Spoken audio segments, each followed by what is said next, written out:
Deputeti demokrat Edmond Spaho publikoi të njëjtën një video përmes të cilës pretendonte se kishte lidhje me vjedhjen e votës nga Partia Socialiste. Pas këtij denoncimi reagoi dhe familja e djalit që shihet në video.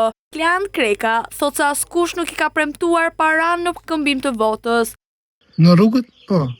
Në shtëpi s'ka ardhur askush dje. Asnjë. Për lekë asnjë s'ka dëmtuar. Vetëm nga Afrika I kanë thënë se s'kisha si e thoshin, se ishin shumë, se s'kisha si t'ikja.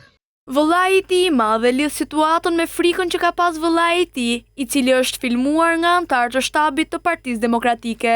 Po I ka bërë nga Afrika se kishte se I rrini. Sa I vogël edhe kishte se I rrini. Po sot si ndjehemi ai të nditur ndjehemi. Çfarë themi, si të ndjehemi, atje kemi mendjen tërë. Po policia me gjithë kryeplakun e fshatit. Pa lajmëruar. Na erdhën kështu pa pritëm. Edhe nëna e tyre, Mimoza Kreka, ka reaguar. Thotë se fëmijët e saj mund të jenë takuar me deputetin e PS-s Arjan Jauplari, por nuk kanë marrë para. Jo, nuk jam takuar me asnjë. Jo, kjo nuk është as pak e vërtetë. Nëse ka premtuar djali, vetëm se ka Afrika, se ka patur ndoshta, nuk e di këtë arsye. Sepse kanë qenë shumë shok apo diçka se kanë kapur djalin.